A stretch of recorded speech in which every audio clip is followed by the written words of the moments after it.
I'm going to call tonight's meeting of the Utilities Service Board to order. And our first item of business is election of officers for 2022. And so I'd like to ask, are there any nominations for the position of president for the board?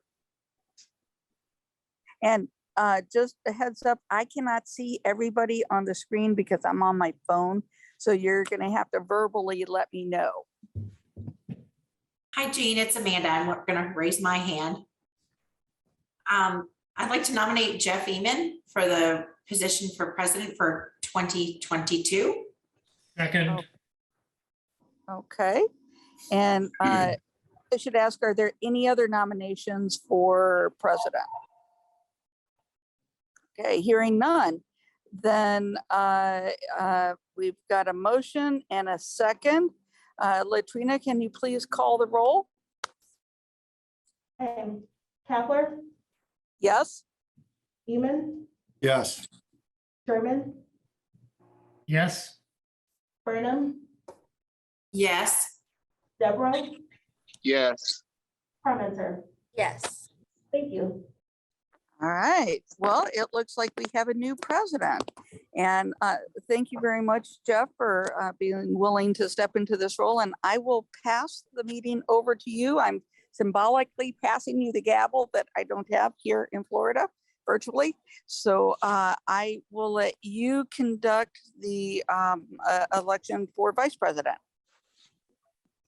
Thank you, Jean, and thank you for your service. Yes, do we have any nominations for vice president? I'll nominate Amanda Burnham. I'll second that. Okay, we have a motion and a second. Are there any other nominations for vice president?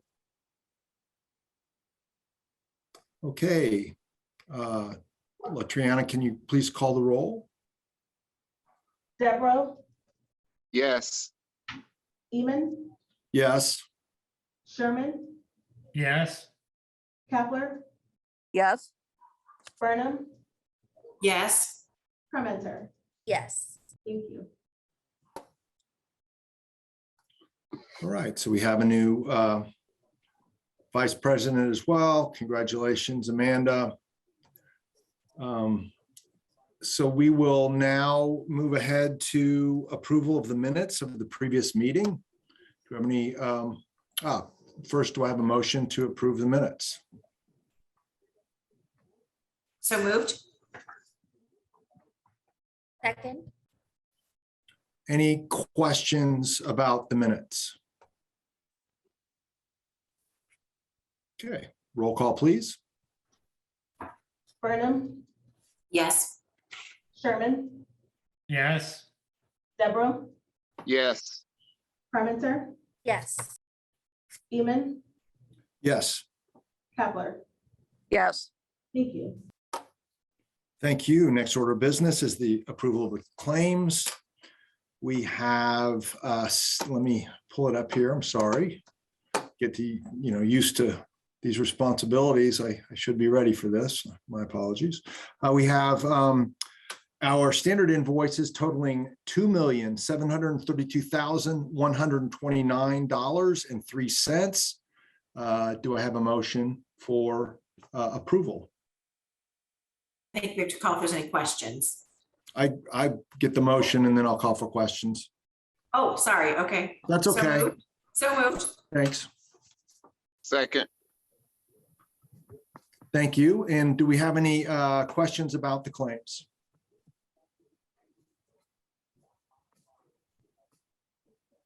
All right, roll call, please. Parmenter, Yes. Kapler, Yes. Burnham, Yes. Eman, Yes. Sherman, Yes. Deborah. Yes. Thank you. Next up, we have utility bills totaling $20,773.57. Do you have a motion for approval? So moved. Second. Okay, any questions on the utility bills? Just a random comment. I saw that we had a listing for the white pages, and I was just glad that there are still white pages and look forward to receiving my phone book. Thank you. And I see that now. And can we have a roll call, please? Or sorry, call the question.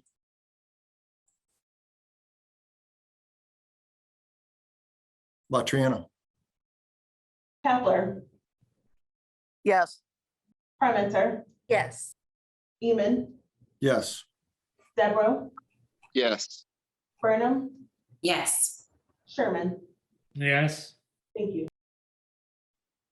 Next up, wire transfers. They with a total of $374,696.85. Do we hear a motion for approval? so moved, Second. Any questions about the wire transfers, fees, and payroll? Okay. Please call the question.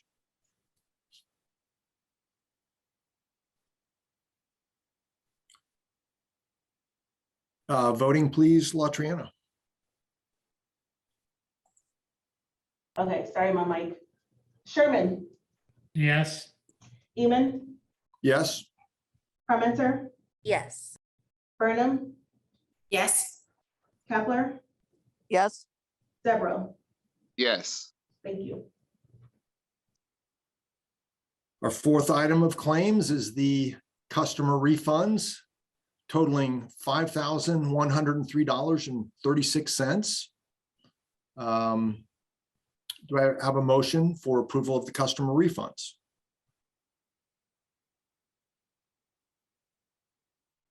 so moved, Second. second, Any questions on the customer refunds?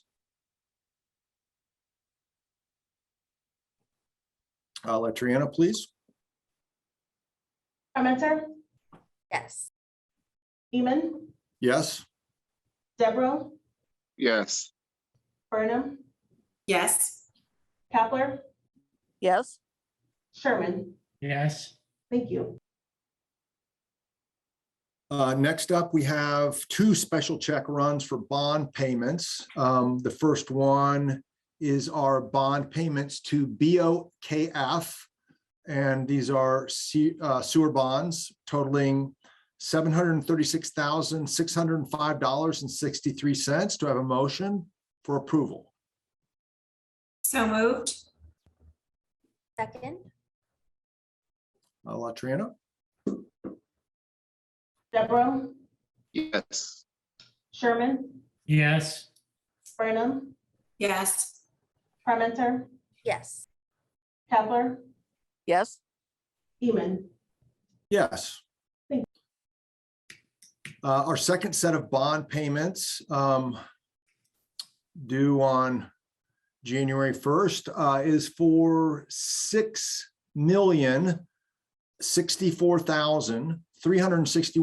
$6,064,361.89. Do I have a motion for approval? so moved, Second. Latriana, please. Parmenter, Yes. Deborah, yes, Sherman, yes, Beeman, Yes. Burnham, yes, Kepler. Yes. Thank you. That is the claims. Next up, we have the consent agenda. Vic Kelson. You're muted, Vic. This better?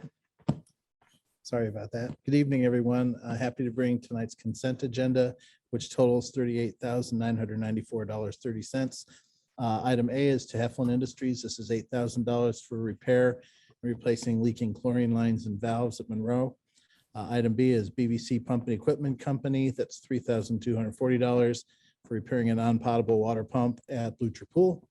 Item C is to ATC Group. It's $0 amendment to extend the completion date and contract expiration date for the groundwater statistics at Dillman. Item D is Swift Comply US OpCo Incorporated, $11,000 for installation and service of the database and management software for fats, oils, and grease program. And item E is to commercial service of Bloomington, $12,450 to replace the heater in the bar screen at Blucher Pool. And then the last item, item F, is to Harrow Fish, $4,304.30 to replace a squirrel cage fan at Dillman Water Treatment Plant. That's not a cage, that's a fan. Does any board member want to consider any of these items separately from the others? Hearing none, if there's no opposition, the consent agenda will be approved as recommended by staff. Hearing no opposition, the consent agenda is passed. Thank you. Thank you, Vic. Next up, we have 3 requests for approval. The first of which is for the 4th amendment to the agreement with Westler Engineering for professional services related to the design, build, and construction of the Monroe Water Treatment Plant Solids Handling Facility. This 4th amendment is for $216,000, which takes the total not to exceed to $548,000. Dan Hudson, are you here with us? Yes, I am. Can you hear me? Okay. Yeah, we're asking for $216,000 for Westler Engineering to complete the design of the solids handling facility at the Monroe plant. This also includes bidding and construction management services, with the majority of the amount going to construction management. And like you said, there's a total not to exceed for the whole project of $548,000. Any questions? Questions from the board? I did have just one question. So when was the original contract presented? I don't know that. It's been around for about 3 years, I think. It was before my time, so I'm not quite sure of the date. Okay, But thank you. it's, yeah, okay. This is a project that was intended to be constructed in late 1920 and early 21, but was delayed because of we started running low on cash after tearing the Griffey plant down. Any other questions? Do we have a motion for approval? So moved. Second? Latrina, please call the question. Burnham, Yes. Sherman, yes, Deborah, yes, Eamon, Yes. Kapler, Yes. Parmenter. Yes. Thank you. All right. That request for approval is passed. Next up, we have also Dan Hudson presenting request for approval again with Westler, this time for the intake bar replacement at Monroe Water Treatment Plant. Yes, last year we experienced a failure of the bar screen at the Monroe intake structure. And after inspecting the bar screen, that's underwater with divers inspecting the bar screen, we found that the bar screen could not be repaired. They had to be replaced. So we're asking Westler Engineering to give us their design services for $63,500 to replace the bar screens.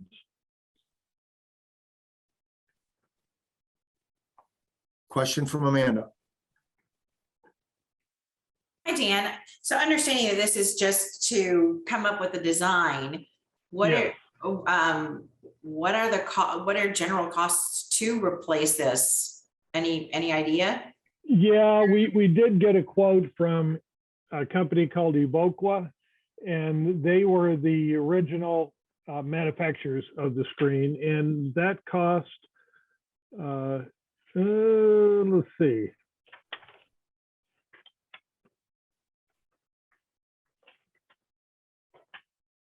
Well, I don't have it in front of me, but it's around $400,000, I think, to replace it. And so I guess my question is, if the other organization which put, or the other company that put in the product Yeah. offered a solution, why are we seeking out, is there a need to seek out additional design information? I'm just a little confused. Yeah, the cost that they gave us was primarily just for the equipment, and they would install it, but we need design services for structural engineering. We're not sure. The thing is so heavy, we have to make sure we don't take down the building putting it in. So we have to have a professional structural engineer to do that. And also electrical engineering. It takes quite a bit of power, and we're not sure if we have to replace transformers and so forth. So that's what that's for. Great, thanks so much, Dan. Okay, all right. I actually think the price of the equipment was in the around 600 or 700 installed, I think is the number that was tossed around in the emails earlier on, but it's a big, Thank it's you. a big project. Yeah. Yeah. Thank you. Any other questions? Do we have we need a motion here. So moved. Second, Latriana, please call the question. Kepler, Yes. Eman, Yes. Sherman, yes, Burnham, Yes. Deborah, yes, Parmenter. yes. Thank you. And our last request is for an approval of an agreement with Electric Plus to remove and replace copper wiring at Dillman wastewater treatment plant. And Vic's going to handle this one. We had a power failure at the Dillman plant a couple of weeks ago. This is the piece of wire that actually failed. You can tell it's about 1 inch in diameter. Here's where it burned. It's pretty amazing. This is all part of a 3-phase power supply, a power distribution circuit that goes all the way from the substation near State Road 37 all the way to the back of the plant. It's actually in the same conduit with another similar feed. So altogether, we have 6 of these cables plus 2 grounding wires, about 2,000 feet long. And so that's like 2 miles of this cable that need to be replaced. This was handled as an emergency purchase request to the controller and approved because basically the situation we're in right now is that we do not have power at the maintenance garage. We're running right now on a generator over there. And if the second wire failed, we wouldn't be able to run the plant, or at least the filters at the plant. So we'd be bypassing filters. So we needed to get this going. Altogether, it's $679,542 is the quote. It may come in under that since we're doing both wires at once. The original quote was for each of the wires separately.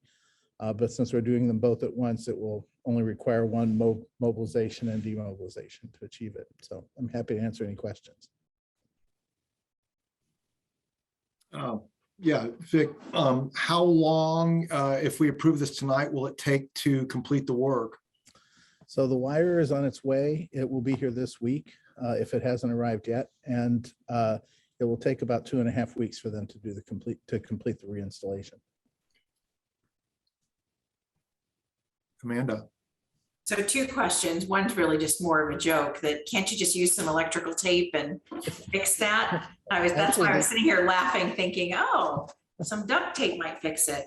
Well, the interesting thing in this case is that it actually there's actually apparently there was a small nick in the housing when this was first installed 40 years ago, and it was taped over at that time when they did the installation. So. So thanks for entertaining my crazy mind here. But my serious question though is, will the installation of this new wiring disrupt any type of service? Will it disrupt any type of roads, or is it all stuff that's on our property? It's all on our property. It's a conduit that runs through our property, and it'll be installed in an existing tray. So it'll all be handled on site. Excellent, And then, thanks. and it should not disrupt the plant operation either during the installation. Perfect. Thanks, Vic. And I'll keep this visual aid here for when we come back on in person, you can see it. Jim? Thank you. Hello, everyone. Vic, the question I have for you is, and I know there's several factors involved, but do we have any idea on the life expectancy of these replacement parts? Oh, you teed that up for me. I did, yeah. These wires are actually expected to have a service life of about 30 years. They were all installed when the Dillman plant was built in the very early 1980s, so they're around 40 years old. What apparently happens is that condensation happens. Water can condense inside the cable and will move down between the little wires in here. And if you get a high current for any period of time, it can boil and actually pop the insulation loose, and that's apparently what happened here. That's how it was explained to me. So 30 years later, we now have technology to avoid all of those things that affected us 30 years ago, 40 years ago. I'm assuming. Yeah, I hope so. Okay. And we'll check for nicks this time, right? Yeah. Okay. Thank We you. are going to go through all the plants this year and have all these power supply cables tested to see if any of the others appear to have any issues. And that'll be going on the first quarter this year. We'll get all of our wires tested. Any other questions? I do have a motion. So moved. Second, Thank you. Call the question, please. Latriana? Human, Yes? Kepler, Yes. Parmenter, yes. Burnham, Yes. Sherman, yes, Deborah. Yes. Thank you. Thank you. Next up, we have old business. Old business from the board first. Any old business from the board?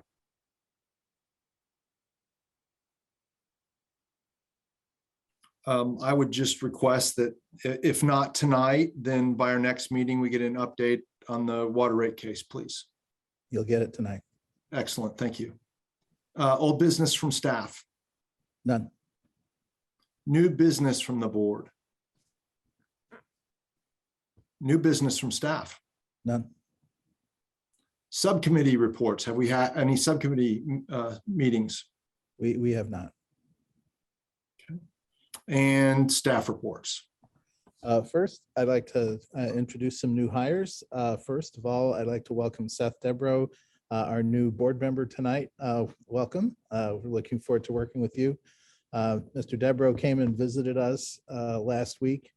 It was last week, I think. We had all the senior staff here, and you got a tour of the service center and garage, but unfortunately it was raining too hard for us to go out to Blucher Pool. So we will be scheduling visits to the plants. So I'll look forward to taking you around to show you around, and any other board members who would like to get out on some tours to see what we're up to out the plants, I'll be happy to take you around. We also have Brian Usry from T&D has retired on December 31st after a long career at CBU. Brian was a line person in T&D and had seen everything over the course of his career. He'll be missed. So congratulations to Brian and best wishes on your retirement. The second thing is the water rate case. The water rate case has been approved. We got the final order from the IURC on the 22nd of December. We enacted the tariff on Saturday the 1st. So you'll see the impacts of the bills will come on your February bill. We did make progress on closing the gap between the cost of service analysis. We've closed about a half to 2/3 of the gap between what we were shooting for in terms of getting everything to cost of service and where we were before. So that's a very nice progress on cost of service. What it means for the average wholesale customer is this increase in February should be around $1 or $2 per month, because it's only an increase in the metered rate. There are some small changes to some of the fixed costs, but there's a change in the metered rate that will total $1 or $2 depending on how much water you use. So it's a pretty moderate increase. So that's complete. I see Amanda has a question. Thanks, Vic. So again, that $1 to $2 per month rate is for most residential customers, That's right. correct? Mhm. And if someone were to have a question about what their rate is, would staff be able to answer that if they call the customer service line at this point, or is there still things that need to be figured out? That's a great question. We have posted it on our website. You can call customer service, of course, or you can phone Holly. The press release that went out a few days ago explains a lot where a lot of this information is, but the entire rate schedule, the order from the IURC that explains the process that we went through on all of this and all that information, it's on the CBU website. So I don't remember the URL for that, but if Holly could put it in the notes, it would be great. And then I have a second question to that too. When will customers begin to see this hit their bills? When will we be able to put it in effect? It will be, well, it's in effect now for the January billing period. So it will appear on the February bills.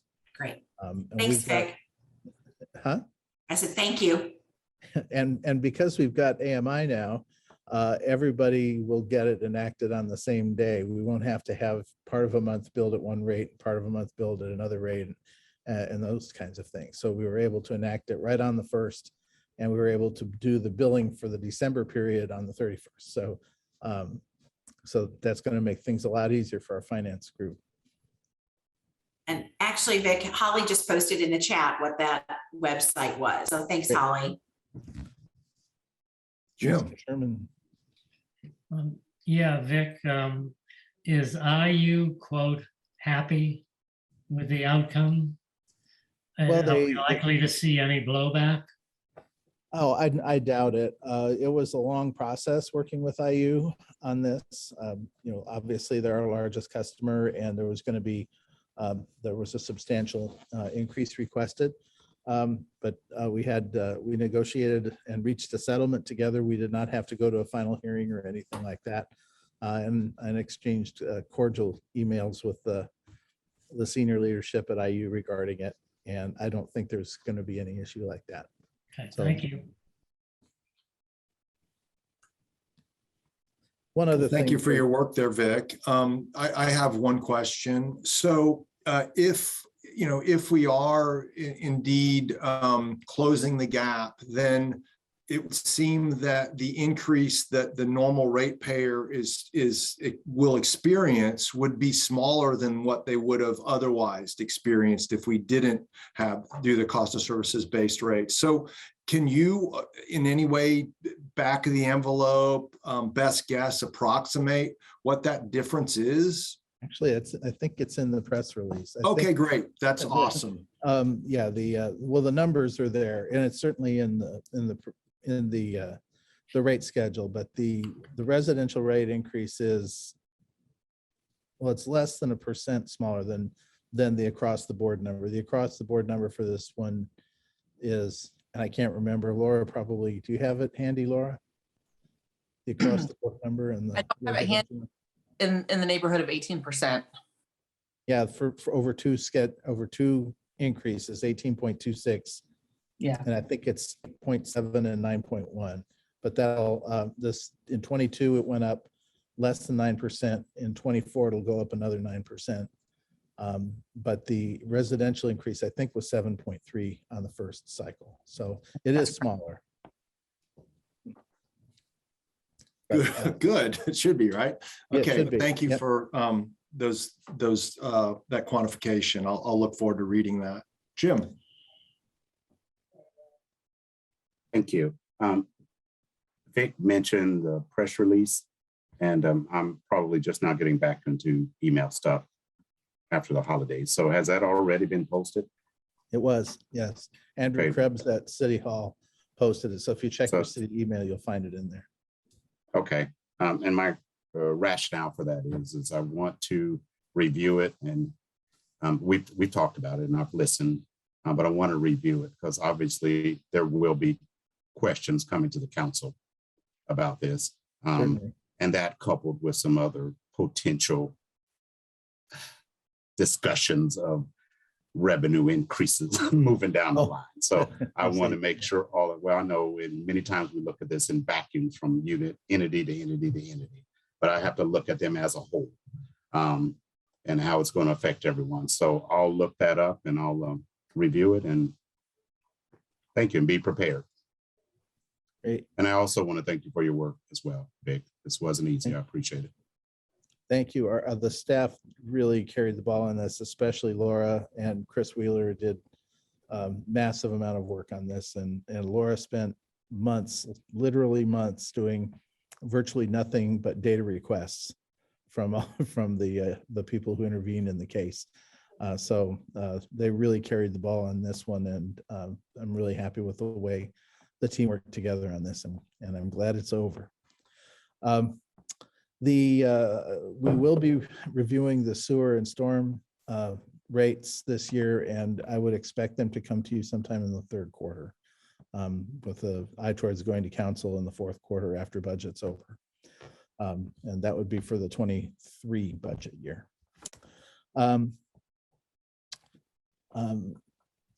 I don't have anything else major to talk about, so I will step aside now. Thank you. Yeah, I'd like to thank Laura and Chris and yourself and the rest of the staff again. Appreciate the hard work and this brings up one more question. So the next time, given that the IURC has approved this first cost of service set of base rates and there's this other one anticipated, will the next one be less onerous, the process? I believe so. And actually that was something I had forgotten to remark on when I was asked about the relationship with IU. One of the things that we haven't done one of these in a very, very long time. And we've learned a lot. The process is much different than it has been in the past.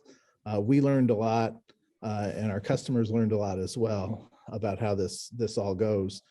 And now we have AMI. So the next go around, we're going to be able to provide a lot more data up front, and we've committed to doing the analysis farther up front than we were able to do it this time. Things got tangled up also because of the pandemic. We ran the analysis once. We're just about to get started, and then we had to stop because we weren't going to raise rates in March of 2020. So everything got kicked back a bit, which added some extra confusion and complexity to getting through all this. So the next time, we've already spoken with the parties that intervened in this case, and actually there's a process that we actually included in the order as to how we'll proceed and when we'll provide them with additional information and so forth. So we've found ways to streamline it and make it more effective the next time, and I'm confident that it will go much more smoothly the next time. We're certainly committed to that on our part. We didn't want this to go on this long, and we didn't want it to be this challenging. So we're happy about all that. Well, thank you again, Vic. And next up, we have petitions and communications. Holly, do we have any questions from the public?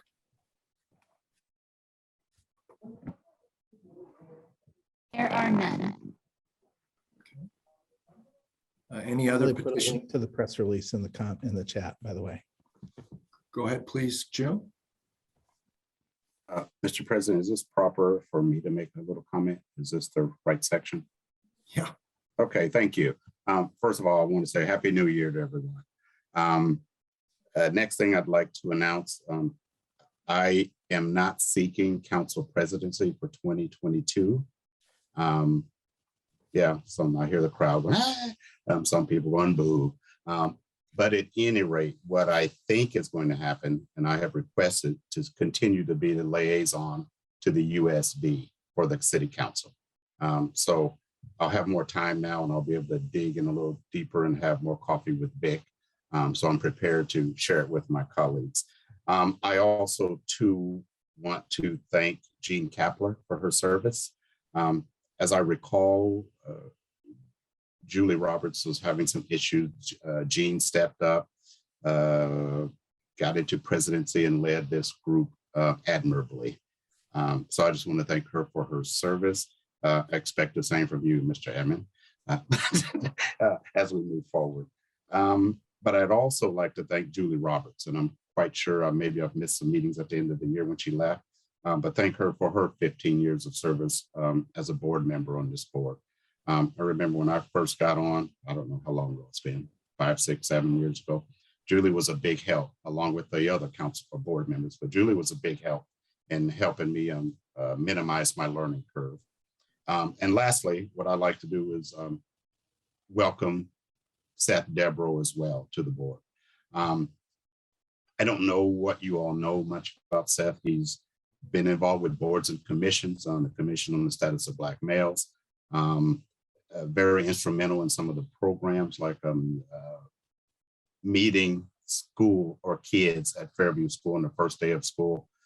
Started out with several men to welcome these kids. That has now grown to, and Seth can give you details, probably 40 or 50 people welcoming these kids in, from the fire chief and police chief. And, you know, it's just spread out. So those are some of the things that Mr. Devereaux is capable of. And I expect him to contribute much to this board as he learns more about specifically utilities, but how the city operates.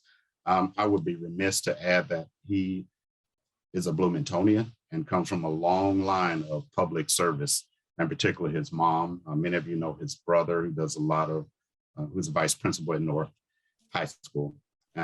But that family solidly contributes to this community. And I am excited to see Seth continue that service, specifically here at the Utility Service Board. So welcome, and thank you for giving me the a few minutes to speak. Thank you. Thank you, Jim.